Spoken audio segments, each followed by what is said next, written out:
যে প্রশ্নের জবাব আপনি যেভাবে দিতে চান সেভাবে দিবেন, না দিতে চাইলেও আমরা দিব, মানে আমরা এটা নিতে পারবো, এত অসুবিধা নাই। আমাদের প্রথম যে প্রশ্ন সেটি হচ্ছে যে জনাব তারেক রহমান দীর্ঘদিন দেশের বাইরে আছেন।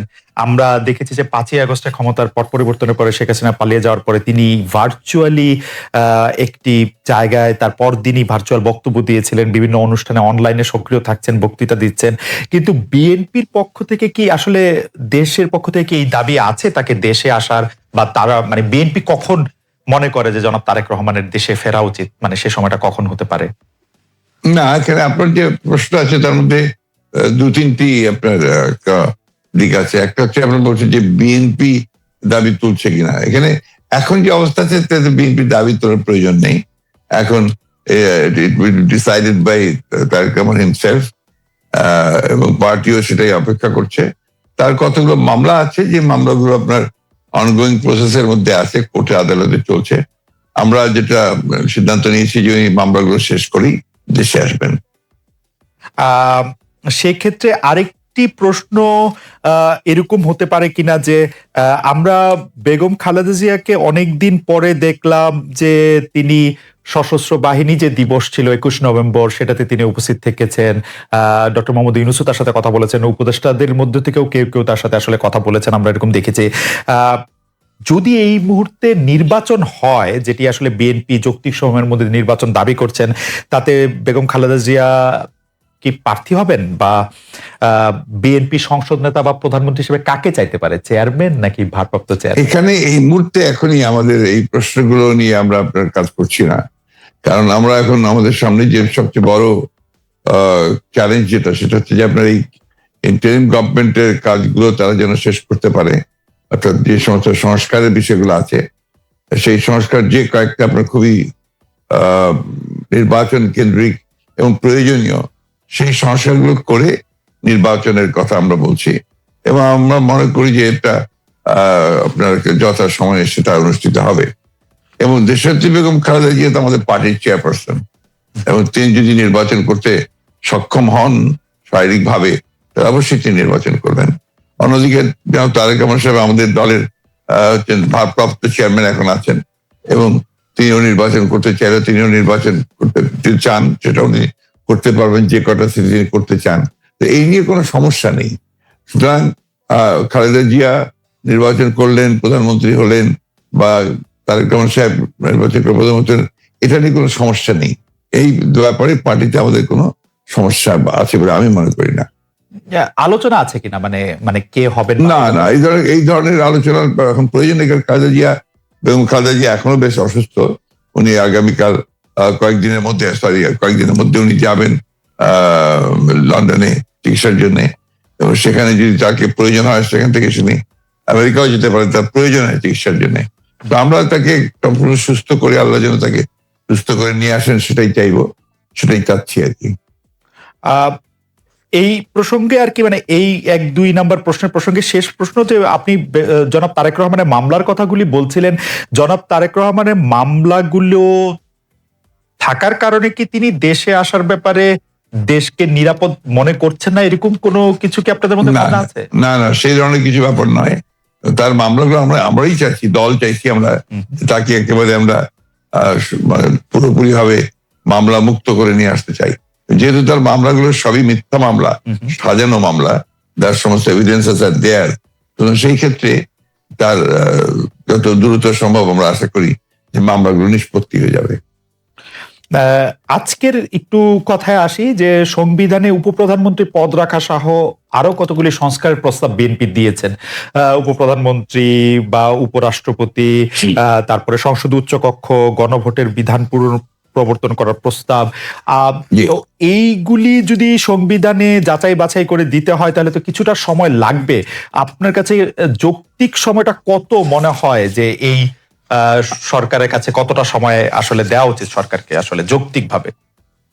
আমরা এখন পর্যন্ত কোনো সময় বেঁধে দিইনি, এবং আমরা যেহেতু মনে করছি যে সরকার কাজ করছেন, এবং ইতিমধ্যে কমিটিগুলো হয়েছে, কমিশনগুলো তারা দ্রুততার সঙ্গে কাজ করছেন, এবং আমরা আশা করি যে যত দ্রুত সম্ভব তারা করতে পারবেন। এটা তাদের উপর নির্ভর করবে যে তারা কখন নির্বাচনটা দিতে পারছেন। আপনারা কোনো টাইম ফ্রেম, টাইম না, লাইন? আমরা কোনো টাইম ফ্রেম দেইনি। আমরা যেটা বলেছি যে একটা যেটা আপনার লজিক্যাল সেই সময়টুকু নিয়ে তারা করবেন। কেউ কেউ এরকম ইঙ্গিত করছে যে বিএনপি আসলে এই মুহূর্তে নির্বাচনের জন্য আসলে চাপ দিতে চাচ্ছে, সরকারকে চাপ দিচ্ছে, তার ফলে সরকার একটু আনস্টেবল হচ্ছে। এইটা কি ঠিক? আবার অন্যদিকে সরকারের একটা জায়গা থেকে মনে হচ্ছে যে সরকার 2 বছর 4 বছর, হঠাৎ করে ডক্টর ইউনূস এটা 4 বছরের কথা বলাতে সেটা নিয়েও একটা বিভ্রান্তি তৈরি হয়েছে। আপনি আমাদের এটাকে কিভাবে দেখেন? আমি দেখি একটু ভিন্নভাবে। জি। এটা দেখি যে আমাদের দেশের মিডিয়া বা আপনারাই যারা মিডিয়াতে কাজ করেন, আপনার সাথে স্পেকুলেশন করেন এবং স্পেকুলেশন করলে এটা আপনাদের হয়তো বা খুব ভররা হয়, কিন্তু আমাদের জন্য আমরা এই ব্যাপারটা আমি ব্যক্তিগত খুব বেশি আগ্রহী নই। কারণ আমরা আপনি যে কথাগুলো বললেন তার একটার সঙ্গে কোনো বাস্তবতার মিল নেই এবং আমরা সেই ধরনের কোনো চিন্তা করছি না বা সেরকম করছিও না।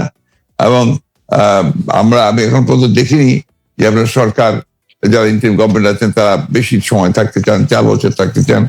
কথাগুলো সেভাবে আসেনি, এগুলো আপনার মিসরিপ্রেজেন্টেড হয়েছে মিডিয়াতে। আর দ্বিতীয়ত আমরা যেটা বলছি, আমরা বলছি যে আমরা চাই যে আপনার একটা যৌক্তিক সময়ের মধ্যে সংস্কারগুলো হয়ে গেলে আমরা অবশ্যই নির্বাচনে যেতে চাই। আপনারা যৌক্তিক সময়টা, মানে হ্যাঁ আমাদের দোষ আছে জনাব মির্জা ফখরুল আলমগীর, আমরা ঠিকই। আমি দোষের কথা বলছি না, মানে আমি দোষের কথা বলছি না। আমাদের কথা বলছি যে মিডিয়া আপনার স্পেকুলেট করেন, স্পেকুলেট মিডিয়া করতেই পারে, কিন্তু আমরা যেটা বাস্তবতা আমি আপনাকে সেটাই বলছি।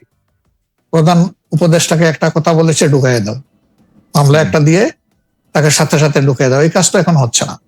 আয়নাগরের ঘটনা তো এখন একটু হইতেছে। মাননীয় আমির, একজন ইউটিউবার আছেন সাব্বির, তাকে জেলে দিয়ে দেওয়া হয়েছে প্রধান উপদেষ্টাকে কি জানি বলছে। না, আমি বলতেছি সেটা, আমি বলছি যখন তখন হচ্ছে না, ঘন হচ্ছে না।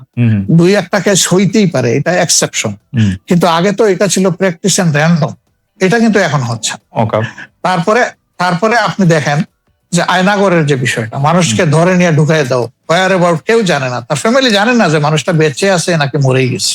যদি মরে যায় তার কবর কোথায়, আদৌ জীবনে দেখবো কিনা তার কবরটা, সেটাও তো প্রশ্ন। এরকম তো ঘটনা ঘটেছে। এবং যাদেরকে আয়নাগরে নেওয়া হয়েছে তারা কিন্তু সবাই ফিরে আসেননি। তারা অনেকেই এখনো আমরা জানি না তারা কোথায় আছে, আদৌ বেঁচে আছেন কিনা। তো এগুলা তো এখন হচ্ছে না। আর বায়বীয় মামলা যেটা বলা হয় সরকারের পক্ষ থেকে, এখন সরকারের পক্ষ থেকে সেরকম মামলা নেই। এখন মামলা হচ্ছে পলিটিক্যাল যারা বিভিন্ন পার্টিজ আছেন তারা, সেই ক্ষেত্রে এক এক দলের এক একটা দৃষ্টিভঙ্গি। আমাদের দৃষ্টিভঙ্গি হচ্ছে যে for fair justice, complaint of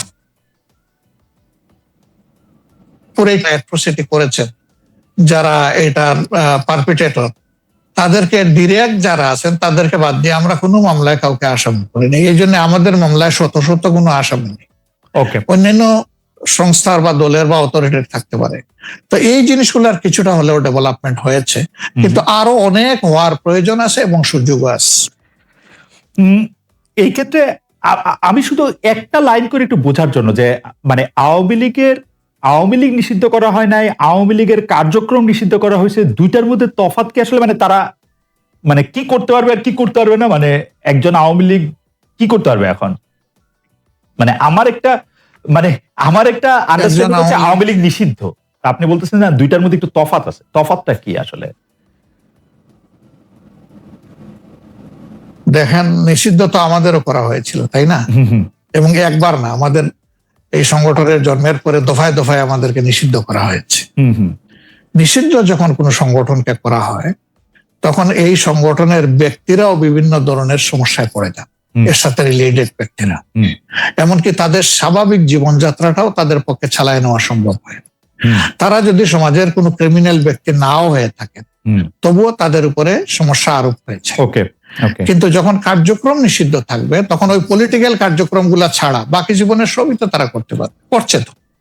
আচ্ছা, তারা তো এই দেশ ছেড়ে সবাই তো আর চলে যান, সবাইকে জেলেও ঢুকানো হয় না। এইটা একটু পরিষ্কার হয়েছে। জনাব যুদ্ধাপরাধের মামলায় জামাত নেতা এটিএম আজহারুল ইসলাম খালাস পাওয়ার পর আপনি একটি সংবাদ সম্মেলনে বলেছেন, জামায়াতে ইসলামী বা তার কোনো নেতাকর্মীর মাধ্যমে কেউ ক্ষতিগ্রস্ত হয়ে থাকলে তার কাছে নিঃশর্ত ক্ষমা চাই। এই ক্ষমা প্রার্থনায় কি ৭১ মুক্তিযুদ্ধের সময়টাও আছে কিনা সেটা সেদিন আপনি স্পষ্ট করেননি, আজকে এটা স্পষ্ট করবেন? মানে আপনি অনেকেই প্রশ্ন করছেন যে জামায়াতের মাননীয় আমির ক্ষমা কিসের জন্য চাইলেন, মানে 47-এর পর থেকে শুরু করে আজকে পর্যন্ত, শুধু 71 না, 47-এর পর থেকে শুরু করে আজকে পর্যন্ত আমাদের দ্বারা যত মানুষ যত জায়গায় কষ্ট পেয়েছে, কেউ যদি ক্ষতিগ্রস্ত হয়ে থাকে, সেই মানুষগুলো তাদের সকলের কাছে আমি বিনা শর্তে ক্ষমা চেয়েছি। কেন ক্ষমা চেয়েছি? আমরা মানুষ, ইন্ডিভিজুয়াল মানুষ যেমন ভুল করতে পারে, মানুষের সমষ্টি একটা দলেরও বিভিন্ন ভুল সিদ্ধান্ত থাকতে পারে। কোনটা ভুল কোনটা সঠিক ইতিহাস এটা নির্ধারণ করবে। আজকে যেটাকে ভুল বলা হচ্ছে, কালকে এটাই হয়তো সবচেয়ে বড় সঠিক হিসাবে প্রমাণিত। আর ইতিহাসের পালাবদলে রাজনীতিতে সবাই জিতে না, কেউ জিতে কেউ হারে। আমরা আদর্শবাদী একটা দল, আমরা বিশ্বাস করি আমরা মানুষ ভুলের ঊর্ধ্বে নই। আমাদের দ্বারা, আমাদের সহকর্মীদের দ্বারা মানুষ বিভিন্ন ক্ষেত্রে কষ্ট পেতে পারে, ক্ষতিগ্রস্ত হতে পারে। আমি সব কিছুর জন্য কোনো শর্ত আরোপ না করেই মাপ চেয়েছি। ওকে, মানে 47 এবং মাপ চাওয়ার মধ্যে কোনো পরাজয় নাই, অবশ্যই নাই। 47 থেকে আজ পর্যন্ত যে কোনো কিছুর জন্য মানুষ আপনাদের কাছ থেকে যদি কোনো ধরনের আঘাত পেয়ে থাকে, তার জন্য আপনি দুঃখ প্রকাশ করেছেন বা ক্ষমা চেয়েছেন। এর ভিতরে সব ঢুকে গেছে, কোনো কিছু বাদ নাই। ওকে, এভরিথিং ইনক্লুডেড। আচ্ছা, এবং এটা আনকন্ডিশনাল, মানে অ্যাপোলজি দিয়ে আনকন্ডিশনাল পার্ডন সিক করেছে। এইটা কি ডক্টর শফিকুর রহমান, আমি আসলে যেহেতু আপনার সঙ্গে আমার মানে নানা সময় কথা বলার সৌভাগ্য হয়েছে, মানে পর্দার বাইরে পর্দার ভিতরে, সেটা আমি জানি বলেই আমি আমার প্রশ্নটা করছি যে আপনি যে 71টাকে এই 47 থেকে আজ পর্যন্ত একসাথে বললেন, এর কি কোনো বিশেষ কারণ আছে নাকি? মানে না, কোনো বিশেষ কারণ নাই। আমার মানবিক মূল্যবোধের জায়গা এবং আমার দায়িত্বের জায়গা থেকে আমি বলেছি, অনুভূতির জায়গা থেকে। দায়িত্ব এবং অনুভূতির জায়গা, বিশেষ কোনো কারণ। আপনারা পলিটিক্যালি জিনিসটাকে নিয়ে চেষ্টা করেন, ওটা দিয়ে why did you go deep into it? আমি বলি, শেষ করি প্লিজ। জি প্লিজ। ইনভেস্টিগেটিভ জার্নালিজমটা সিরিয়াসলি করেন এবং এটাকে ফাইন্ড আউট করেন যেটা আসলে ব্যাপারটা কি ছিল। সেটা করছেন না, করছেন যে বিএনপি কিন্তু সব করার জন্য করছেন। এটাকে আমি মনে করি এটা এক ধরনের রাজনৈতিক উদ্দেশ্যে প্রণোদিত। ওকে, আমি ইনভেস্টিগেটিভ জার্নালিজমের প্রসঙ্গে, মানে আমি আপনাকে মাঝখানে ইন্টারাপ্ট করতে চাইনি, আমি শুধু বলতে চাইছিলাম যে এইটা তো আসলে আমাদেরও সীমাবদ্ধতা থাকে, ইনভেস্টিগেটিভ জার্নালিজম যে আমরা করতে পারি নাই। কিন্তু এই কথাও তো সত্য যে বিএনপির আমলে আমরা একটা 21 আগস্টের গ্রেনেড হামলা পরে আমরা একটা জজ মিয়াকে দেখেছিলাম, যে জজ মিয়া একটা বানানো হতে পারে। আমি ধরে নিচ্ছি সেটা আপনারা মনে করছে যে ভুল, আমিও ভুল ধরে নিচ্ছি, কিন্তু আপনারা তো পারতেন এখানে একটা ইনভেস্টিগেটিভ জার্নালিজম করে আসল সত্যটা উদ্ঘাটন করতে, সেটা তো করেননি। আমি আপনাকে আসল সত্যটা বলছি, সেটা আমি বললাম। আপনি এই জিনিসগুলো তো আপনারা কখনোই তুলে ধরবেন না যে 4 বার তার আয়ু চেঞ্জ করা হয়েছে, কখনোই তুলে ধরবেন না যে কার আকাঙ্ক্ষা দেওয়া হয়েছে যে আওয়ামী লীগের নমিনেশন চেয়েছিল, অবশ্যই তুলে ধরবেন। কখনোই তুলে ধরবেন না যে মুফতি মাহমুদকে বিচার শেষ হওয়ার আগে থেকে আপনার ফাঁসি দেওয়া হয়েছে। তো দিস আর এভিডেন্সেস যেখানে আপনি পরিষ্কার বুঝবেন যে একটা শুধুমাত্র সাজানো হামলা, তাকে এখানে জড়িত করার জন্য এই কথাগুলো এসছে। তত্ত্বাবধায়ক সরকার ব্যবস্থা বাতিল করার জন্য বা তত্ত্বাবধায়ক সরকার ব্যবস্থাকে প্রশ্নবিদ্ধ করার জন্য বিচারকদের বয়স বাড়ানো এবং একজন বিচারপতিকেই আসলে তত্ত্বাবধায়ক সরকার ব্যবস্থার প্রধান করার লক্ষ্য নিয়ে সেইটা করার কারণে বিচার, মানে এই পুরো বিধানটাই এটা দিস ইজ ইওর ন্যারেটিভ, এটা আমাদের ন্যারেটিভ নয়। আচ্ছা, আমরা মনে করি যে ওই সময় প্রয়োজন ছিল আপনার বয়স বাড়ানোর ব্যাপারটা, ওটা বাড়ানো হয়েছিল। ইট মে নট ওয়ার্ক, সেটা অন্য কথা। একটা জিনিস আপনি আবার ভুলে যাবেন না যে 1/11 আগে চক্রান্তটা একটা হয়েছিল। সে চক্রান্ত হচ্ছে যে আপনাদের সেই 9/11 ঘটেছিল তার আগে, আর এখানে আপনার কিছু পশ্চিমা দেশ একসাথে হয়ে চুইজডে ক্লাব তৈরি করেছিল, একই সঙ্গে ভারতবর্ষ তার সঙ্গে যুক্ত হয়েছিল এবং তাদের মূল টার্গেটটা ছিল জাতীয়তাবাদী শক্তিকে এখান থেকে নির্মূল করা।